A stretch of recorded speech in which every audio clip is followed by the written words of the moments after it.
Hello students, आज की class में बेटा हम लोग क्या करने वाले हैं। जैसा कि आप लोग यहाँ बोर्ड पे देख रहे होंगे, इनडेफिनेट इंटीग्रेशन पढ़ेंगे हम लोग।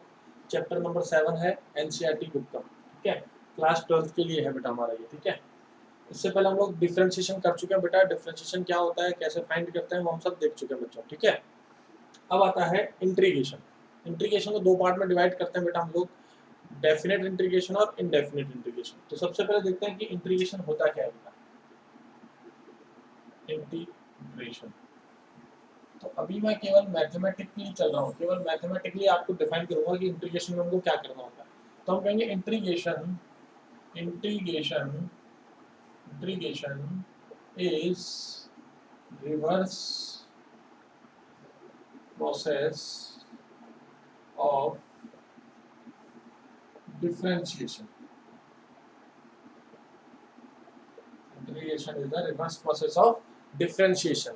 अब इसका क्या मतलब हुआ बच्चों, देखो उसका क्या मतलब हुआ। जैसे मान लीजिए कि मैंने डी बाई डी एक्स किया किसी फंक्शन एफ एक्स का, किसी फंक्शन एफ एक्स का डी बाई डी एक्स हमने निकाला, डिफरेंशिएट किया एक्स के रेस्पेक्ट में, तो मुझे एक फंक्शन मिल गया जी एक्स। अब अगर मैं इस जी एक्स को इंटीग्रेट करता हूँ विद रेस्पेक्ट टू एक्स, तो ये नोटेशन होता है बच्चों। किसी भी फंक्शन को इंटीग्रेट करना होता है तो जैसे डिफरेंशिएशन के लिए सिंबल होता है डी, डी फॉर डिफरेंशिएशन, वैसे इंटीग्रेशन के लिए ये वाला सिंबल होता है बच्चों। और जिसके रेस्पेक्ट में करते हैं उसको यहाँ पे लिखते हैं डी एक्स। तो एक्स के रेस्पेक्ट में कर रहे थे, हो गया डी एक्स। तो जब हम जी एक्स का इंटीग्रेशन करेंगे तो हमें वापस से हमें एफ एक्स मिल जाएगा, और यहाँ पे प्लस का सी भी आएगा। प्लस का सी आता है कांस्टेंट ऑफ इंटीग्रेशन, या इसे बोलते हैं इंटीग्रेटिंग कांस्टेंट इंटीग्रेशन। अब ये क्यों लगा रहे बेटा, क्योंकि देखो दो बातें होती है, एक होता है डेफिनेट इंटीग्रेशन, एक होता है इनडेफिनेट इंटीग्रेशन। ठीक है बच्चों, तो क्या होता है बेटा कि डेफिनेट इंटीग्रेशन में क्या होता है कि हमें पता है कि डेफिनेटली क्या वैल्यू आने वाली है, क्या आंसर आएगा, फिक्स आएगा, डेफिनेट आएगा। ठीक है, तो वहां पर हम सी नहीं लगाते क्योंकि वहां पर हमें स्टार्टिंग पॉइंट और एंडिंग पॉइंट, जैसे मान लीजिए ये लिखा मैंने कोई फंक्शन का इंटीग्रेशन कर रहा हूँ एफ एक्स डी एक्स, और यहाँ मैं बोल रहा हूँ कि x का वैल्यू a से लेके x का वैल्यू b तक जाएंगे। तो यहाँ मुझे पता है, फिक्स वैल्यू पता है कि x स्टार्टिंग पॉइंट क्या है और एंडिंग पॉइंट क्या है, तो आंसर जो आएगा वो भी इसका एक फिक्स आएगा। ठीक है, और इसमें फिर हम x की जगह a रख देते हैं और b रख देते हैं। इसको आगे बढ़ेंगे बेटा, इसको बोलते हैं डेफिनेट इंटीग्रेशन। अभी हम क्या कर रहे हैं, इनडेफिनेट इंटीग्रेशन। यहाँ पे हमें नहीं पता स्टार्टिंग कहाँ है और एंडिंग कहाँ है, तो आंसर फाइनाइट नहीं आएगा, इनडेफिनेट आएगा, डेफिनेट नहीं है। तो जब इनडेफिनेट आता है तो उसको बैलेंस करने के लिए हमें कांस्टेंट लगा देते हैं, जिससे कि जब हमें उसको डेफिनेट बनाना होगा तो इस कांस्टेंट की वैल्यू हम किसी ना किसी कंडीशन को लगा के फाइंड करके और डेफिनेट आंसर निकाल लेते हैं। आई बात समझ में बेटा? चलिए इसको कॉपी कर लीजिए, फिर आगे बढ़ते हैं। देखिए बच्चों, जैसे अभी मैंने बोला कि ये रिवर्स प्रोसेस होता है, तो इसको समझने के लिए देखिए कि मान लीजिए मैंने डी बाई डी एक्स किया किसी फंक्शन का, मान लीजिए साइन एक्स का किया, साइन एक्स का डिफरेंशिएशन किया एक्स के रेस्पेक्ट में, तो क्या आएगा बेटा, साइन एक्स का डिफरेंशिएशन कॉस एक्स आ गया। अब अगर मैं cos x का इंटीग्रेशन करता हूँ x के रेस्पेक्ट में, तो डेफिनेटली sin x तो आएगा ही आएगा, साथ में एक कांस्टेंट भी आएगा। तो देखो sin x का डिफरेंशिएशन cos x का इंटीग्रेशन sin x। और देखिए D by D X of ten x, तो टेन एक्स का जब डिफरेंशिएशन करते हैं तो क्या आता है बच्चों, सेक स्क्वायर एक्स आता है। तो अगर मैं सेक स्क्वायर एक्स को इंटीग्रेट करूंगा तो मुझे वापस क्या मिल जाएगा बच्चों, टेन एक्स ही मिल जाएगा, साथ में एक कांस्टेंट भी आएगा। अब आप कहेंगे सर यहाँ तो आ ही नहीं रहा था। अरे बेटा जब इसको डिफरेंशिएट करेंगे, क्योंकि कांस्टेंट का डिफरेंशिएशन तो जीरो होता है, तो आएगा तो डिफरेंशिएशन सेम ना। चाहे आप ये फंक्शन लो चाहे ये कांस्टेंट ऐड कर लो, जब डिफरेंशिएट करेंगे तो कांस्टेंट का डिफरेंशिएशन जीरो हो जाएगा, तो वही मिल जाएगा हमें। ठीक है बेटा, आई बात समझ में? चलिए कॉपी कर लीजिए। फिर अब हम लोग क्या देखेंगे कि जैसे हमने डिफरेंशिएशन के फॉर्मूलाज पढ़े थे, कुछ बेसिक फॉर्मूलाज, वैसे ही इंटीग्रेशन के कुछ बेसिक फॉर्मूलाज हैं, वो स्टार्ट करेंगे बेटा हम लोग। ठीक है, चलिए बच्चों पहला फॉर्मूला देखते हैं हम लोग। फर्स्ट फॉर्मूला क्या है, इंटीग्रेशन ऑफ एक्स की power n d x. Integration of x की पावर एन डी एक्स क्या हो जाएगा बेटा, एक्स की power n plus one upon n plus one plus c. वहां पे क्या होता था बेटा, पावर आगे आता था और एक कम होता था। यहाँ पे क्या हो रहा है, पावर मल्टीप्लाई में नहीं आके डिवीजन में जा रहा है और एक ज्यादा हो रहा है, एन प्लस वन और एन प्लस वन हो रहा है। ठीक है, ऐसे आप थोड़ा सा कोरिलेट कर सकते हैं। अच्छा, इसको ही मैं दो पार्ट में डिवाइड कर देता हूँ। ये है तो एक दूसरा पार्ट इसमें ऐसा भी हो सकता है कि ये x की पावर n है, यहाँ पर अगर लीनियर फैक्टर आ गया ax प्लस बी की पावर n आ गया, तो लीनियर फैक्टर को जब इंटीग्रेट करते हैं x की पावर n है, तो ये डायरेक्ट आप इंटीग्रेट कर सकते हो कि ये n+1 आ गया और अपॉन में n+1 आ गया और प्लस का c आ गया। इसके साथ मैंने आप लोगों को पहले ही बताया था बेटा, जब डिफरेंशिएशन पढ़ रहे थे, कि जब डिफरेंशिएशन करते हैं फंक्शन का, तो जो x का कोफिशिएंट होता है वो मल्टीप्लाई में आता है, जबकि इंटीग्रेशन में क्या होगा बच्चों, x का कोफिशिएंट क्या होगा, डिवीजन में आएगा। तो यहाँ पर आंसर में 1/a भी आएगा। ठीक है, तो ये हमारा हो गया फर्स्ट फॉर्मूला। ठीक है, अब आते हैं सेकंड फॉर्मूले पे। देखो बेटा, सेकंड फॉर्मूला, अब आप सभी को पता है कि log x का डिफरेंशिएशन करते हैं तो क्या आता है, 1/x आता है। तो यहाँ पर अगर मैं 1/x का इंटीग्रेशन करता हूँ तो क्या आएगा बच्चों, log x और प्लस का c आएगा। तो सिमिलरली इसी को भी मैं आगे बढ़ाता हूँ। सेकंड पार्ट क्या कर रहा हूँ कि अगर लीनियर फंक्शन है ax प्लस b है, इंटीग्रेशन करना है, 1/में है, तो 1/x का log x होता है, तो इसका क्या हो जाएगा, log, आप चाहे तो मॉड भी लगा सकते हैं, log mod ax plus b plus c, और ये 1/a यहाँ पे आगे मल्टीप्लाई में आ जाएगा। ठीक है बच्चों, आई बात समझ में? चलिए, ये हो गया दूसरा फॉर्मूला। अगला फॉर्मूला देखते हैं। थर्ड फॉर्मूला देखते हैं बेटा। थर्ड फॉर्मूला क्या है, इसमें फर्स्ट पार्ट ले रहा हूँ मैं, फर्स्ट में भी फर्स्ट ले रहा हूँ, इंटीग्रेशन e की पावर x dx है, तो e की पावर x dx का e की पावर x ही हो जाएगा, प्लस का c आ जाएगा। इस a का सेकंड पार्ट क्या ले रहा हूँ, अगर e की पावर मान लीजिए ax प्लस b है, यानी कि लीनियर है, तो क्या हो जाएगा, जो है वो एज इट इज आ जाएगा e की पावर ax प्लस b, और 1/a में मल्टीप्लाई में जो मल्टीप्लाई है वो 1/a चला जाएगा, डिवीजन में चला जाएगा, और प्लस का c हो गया। अब इसका बी पार्ट देखते हैं। इसका बी पार्ट क्या है, इंटीग्रेशन ऑफ a की पावर x की बात कर रहा हूँ, तो a की पावर x क्या होगा, a की पावर x अपॉन में log of a plus c, differentiation में मल्टीप्लिकेशन में आता है या डिवीजन में आ जाएगा बेटा। ठीक है, फर्स्ट पार्ट। और इसी का ही सेकंड पार्ट अगर देखते हैं, तो a की पावर में यहाँ पे लीनियर फैक्टर ले लिया bx प्लस c, मान लीजिए dx, तो यहाँ पर क्या होगा, a की पावर में जो भी है वो एडिटिव आ जाएगा लीनियर, a की पावर x प्लस c आ गया, और मल्टीप्लायर 1/, में चला जाएगा, और 1/, में log भी जाएगा, log ऑफ a आएगा, और प्लस का k कांस्टेंट भी तो आएगा, इंटीग्रेटिंग कांस्टेंट। ठीक है बच्चों, तो ये आ गया अपने पास। ठीक है, इसको थोड़ा ऊपर लिख देते हैं, दिख नहीं रहा है तो। क्या किया मैंने, a की पावर x का इंटीग्रेशन क्या हो गया, a की पावर x हो गया, और साथ में क्या आ गया, log ऑफ a आएगा, तो 1/, में जाएगा log ऑफ a, 1/a में चला गया log ऑफ a। ठीक है, इसके बाद इसका इंटीग्रेट देखा हमने, तो यहाँ पर इसको इंटीग्रेट नहीं करेंगे अंदर, इसमें केवल ये देखेंगे कि इसमें कोफिशिएंट क्या है, x का कोफिशिएंट b है, तो 1/b हो जाएगा भी। ठीक है, और प्लस का कांस्टेंट आ जाएगा k। यहाँ पे k क्यों लिया, कुछ भी ले सकते हैं, यहाँ c आ चुका है इसलिए c नहीं लिखा। आई बात समझ में? चलिए कॉपी कर लीजिए, फिर अगला फॉर्मूला देखते हैं बेटा। चलिए बेटा आगे देखते हैं। अब आते हैं हम लोग ट्रिग्नोमेट्रिक इंटीग्रेशन वाले पे ना, ट्रिग्नोमेट्रिक जो फंक्शंस है हमारे, उनका इंटीग्रेशन देखते हैं। तो पहला आता है हमारे पास, पहले में फर्स्ट ले रहे हैं A part, integration of sine x dx। तो देखो अब साइन एक्स का इंटीग्रेशन क्या होगा। अब यहाँ पर क्या होता है बेटा, जैसे साइन एक्स का डिफरेंशिएशन तो होता है cos x, but cos x का डिफरेंशिएशन क्या होता है, माइनस साइन एक्स। तो यहाँ पर साइन एक्स को इंटीग्रेट करेंगे तो हमें क्या मिलेगा बेटा, माइनस का cos x मिलेगा। आई बात समझ में? क्या मिलेगा, माइनस का cos x प्लस का c मिल जाएगा। सिमिलरली यहाँ पर क्या होगा बेटा, अगर यहाँ पर साइन के अंदर लीनियर फैक्टर आ गया एंगल में, तो कोई दिक्कत नहीं है, इसमें साइन थीटा का हो जाएगा माइनस का कॉस थीटा, और यहाँ पे जो फैक्टर था वो डिवाइड में आ जाएगा, प्लस का सी आ जाएगा बेटा। ठीक है, ये हो गया। सेकंड होता है बेटा अपने पास integration of cos x dx। तो cos x का डिफरेंशिएशन होता है माइनस साइन x। तो अब यहाँ पर हम क्या करेंगे, लेकिन यहाँ पर इंटीग्रेशन करना है हमको cos x का, तो हम क्या करेंगे, cos x का इंटीग्रेशन आ जाएगा बेटा हमारे पास sin x प्लस सी। क्यों, क्योंकि इसको डिफरेंशिएट करने पे ये आना चाहिए, और इसको इंटीग्रेट करने पे फिर ये आ रहा है, तो अगर ठीक है ना भाई। चलिए, तो अगर इसके अंदर क्या है, लीनियर फैक्टर आ जाता है, तो ऐसा हो जाएगा, cos के अंदर ax plus b into D x. ठीक हो जाएगा बेटा, साइन के अंदर ax प्लस b और 1/, में a और प्लस का कांस्टेंट c आ गया भाई। आई बात समझ में? चलिए कॉपी कीजिए, फिर अगले फॉर्मूले पे आते हैं। अगला फॉर्मूला देखते हैं बेटा, थर्ड नंबर पे आते हैं। अब integration of sec square x देख रहे हैं हम लोग, sec स्क्वायर x dx। तो देखो sec स्क्वायर x किसका डिफरेंशिएशन होता है, tan x का, तो यहाँ पे आ जाएगा tan x प्लस c।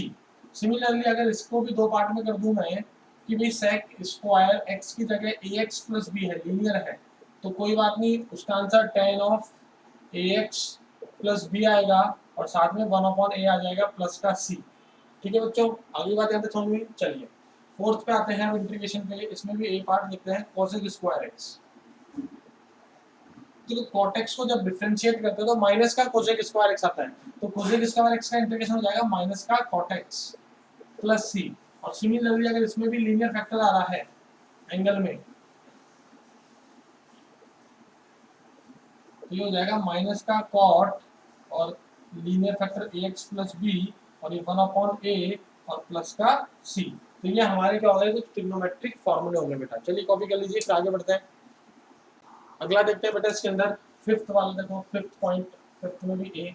आपको पता है कि sec x का डिफरेंशिएशन होता है sec x into tan x। तो यहाँ पर अगर sec x into tan x का इंटीग्रेशन पूछ लिया जाए तो आप सीधा सीधा बोलेंगे कि सर sec x होगा और प्लस का कांस्टेंट भी आएगा c, ठीक है। इसमें अगर ऐसा आ जाता है आपके पास कि sec ax plus b और tan ax plus b dx, तो यहाँ पर हो जाएगा बेटा 1/a और sec x का हो जाएगा sec of ax plus b plus का c। ये आ जाएगा बेटा हमारे पास, ठीक है। चलिए सिक्स्थ देखते हैं।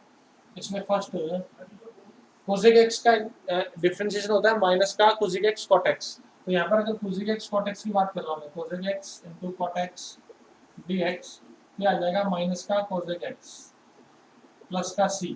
और सिमिलरली अगर इसके अंदर हम क्या कर देते हैं, कोसेक एंगल की जगह linear factor ax plus b into cosec x into cot x, ax plus b dx अगर है तो ये हो जाएगा माइनस का 1/a cosec x plus c। ये हमारा इंटीग्रेशन हो जाएगा। तो ये ट्रिग्नोमेट्रिक के कुछ 5-6 फॉर्मूलाज, बेसिक फॉर्मूला थे, वो तो हमने यहाँ पे देख लिए हैं। अगला फॉर्मूला देखते हैं बेटा हम लोग। चलिए बेटा अब देखिए, तो ट्रिग्नोमेट्रिक तो हमारे हो चुके हैं, है ना, हो गया ट्रिग्नोमेट्रिक वाले। तो अब अगले फॉर्मूले पे आते हैं। एक बात बताइए आप लोग हमको कि बेटा जब मैं साइन इनवर्स एक्स का डिफरेंशिएशन करता हूँ तो क्या आता है 1/√1 माइनस एक्स स्क्वायर।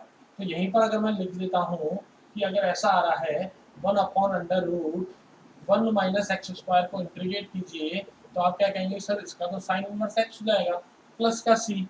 अब फॉर्मूला बुक में एक और दिया हुआ है, यहाँ माइनस लगा देते हैं, बोलो क्या, integration of -1/√1 minus x square dx। तो बेटा आप चाहे तो वैसे तो इसको क्या लिख रखा है बुक के अंदर कि cos इनवर्स x प्लस सी लिखा हुआ है, बट इसकी जरूरत नहीं पड़ती है क्योंकि माइनस को बाहर निकाल देंगे तो ये बच जाएगा। तो माइनस का साइन इनवर्स x प्लस सी भी आपका आंसर सही माना जाएगा, ठीक है बच्चे। अब मान लीजिए इसके अंदर ऐसा आ गया 1/√में a square minus x square dx आ गया 1 की जगह, तो हो जाएगा ये साइन इनवर्स x/a प्लस सी हो जाएगा बेटा, ठीक है। ये हो गया हमारा फॉर्मूला। सेकंड पे आते हैं। अब बताइए tan इनवर्स x का डिफरेंशिएशन होता है 1/1 प्लस एक्स स्क्वायर। तो यहाँ पर क्या हो जाएगा बेटा 1/1 प्लस एक्स स्क्वायर का इंटीग्रेशन हो जाएगा tan इनवर्स x प्लस सी। अगेन वही बात बोल रहा हूँ कि कई बुक्स में फॉर्मूले दिए गए हैं -1/1 प्लस एक्स स्क्वायर dx। तो देखो हमको पता है कि cot इनवर्स x को जब डिफरेंशिएट करते हैं तो माइनस का 1/1 प्लस एक्स स्क्वायर आता है तो उसके अकॉर्डिंग हो जाएगा आपका cot inverse x plus C. But इसकी जरूरत नहीं है। क्यों नहीं है? क्योंकि हमको तो ये माइनस को बाहर भेज देना है और ये फॉर्मूला लगा देंगे तो भी आपका आंसर सही माना जाएगा बेटा, ठीक है। इसको और फर्दर करते हैं, ये इंपॉर्टेंट है थोड़ा सा, कई बार गड़बड़ कर देते हैं student. 1/a square plus x square आता है dx में, तो यहाँ आता है 1/a tan inverse x/a plus सी। ये हमारा फॉर्मूला बनता है बेटा इसका, ठीक है बेटा। चलिए कॉपी कीजिए, फिर अगला फॉर्मूला देखते हैं। देखिए बच्चों अगला फॉर्मूला देखते हैं। हमको पता है कि 1/mod x और अंडर रूट में एक्स स्क्वायर माइनस 1, ये किसका डिफरेंशिएशन होता है अभी, सेक इनवर्स x का। तो अगर इसको इंटीग्रेट कर देंगे तो हमें क्या मिल जाएगा, सेक इनवर्स x प्लस का c। अगेन माइनस होगा तो वो कॉसेक इनवर्स x दे रखा है बुक के अंदर, बट इतना इंपॉर्टेंट नहीं है, आपको तो यही याद रखना है। अब इसके अंदर एक और बन जाता है क्या, दूसरा 1/mod x अंडर रूट के अंदर एक्स स्क्वायर माइनस ए स्क्वायर, ठीक है भाई। ये आ गया हमारे पास मॉड के अंदर, मॉड x अंडर रूट में एक्स स्क्वायर माइनस ए स्क्वायर। तो यहाँ पर क्या हो जाएगा बेटा, ये हो जाएगा 1/a sec inverse x/a plus सी। ये हमारा इसका इंटीग्रेशन हो जाएगा, ठीक है बच्चों। चलिए कॉपी कीजिए, फिर आगे देखते हैं। तो बेटा ये हमारे कुछ बेसिक फॉर्मूले थे इंटीग्रेशन के, वो हम लोगों ने कर लिए हैं।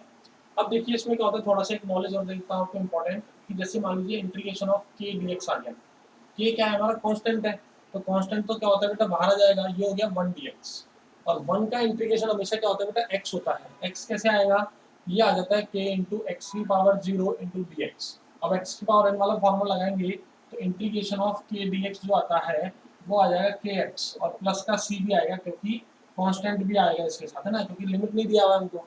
अब देखिए इसमें क्या होता है बेटा, मैंने आपको बताया था कि 1 अपॉन एक्स का डिफ्रेंशिएशन करते हैं तो माइनस का 1 अपॉन क्या आता है भाई, एक्स स्क्वायर आता है। तो यहाँ पर आप डायरेक्ट याद कर लेंगे कि 1 अपॉन अगर एक्स स्क्वायर है और उसको इंटीग्रेट करना है तो माइनस का 1 अपॉन एक्स प्लस सी आप डायरेक्ट याद कर सकते हैं, फॉर्मूले लगाएंगे तो भी यही आंसर आएगा, बट थोड़ा स्पीड हमारी बढ़ जाती है इससे, ठीक है बच्चों। अब देखिए, और मैंने आपको बताया था कि अंडर रूट एक्स का अगर डिफ्रेंशिएशन करते हैं, क्या बताया था मैंने आपको, D by D X of root X, अगर अंडर रूट एक्स का डिफ्रेंशिएशन करते हैं तो 1 अपॉन 2 रूट एक्स आता है नहीं हमारे पास, ठीक है। अब अगर हमसे केवल 1 अपॉन रूट एक्स का डिफरेंस इंटीग्रेशन पूछा जाएगा तो क्या होगा बच्चों, ये 2 तो इधर चला जाएगा, ये 2 तो इधर चला जाएगा, कांस्टेंट है ना ये, ठीक है। चलिए, तो यहाँ पर क्या हो जाएगा हमारे पास, अगर इसको फॉर्मूला लगा के भी सॉल्व करना चाहते हैं तो आप कर सकते हैं, मैं आपको चलो इसको करके बताता हूँ क्या होगा बेटा, ये x की पावर माइनस हाफ और ये हो जाएगा आपके पास dx, ठीक है। अब इसमें x की पावर n का फॉर्मूला होगा तो minus half plus 1 upon minus half plus 1 और प्लस का c, तो देखो प्लस का हाफ आएगा ऊपर जाके 2 हो जाएगा, तो ये हो जाएगा 2 रूट एक्स और प्लस का c। तो मैं आपको यही समझाना चाह रहा था, देखो यहाँ पर कि जब रूट एक्स का डिफरेंशिएशन करते हैं तो 1 अपॉन 2 रूट एक्स आता है।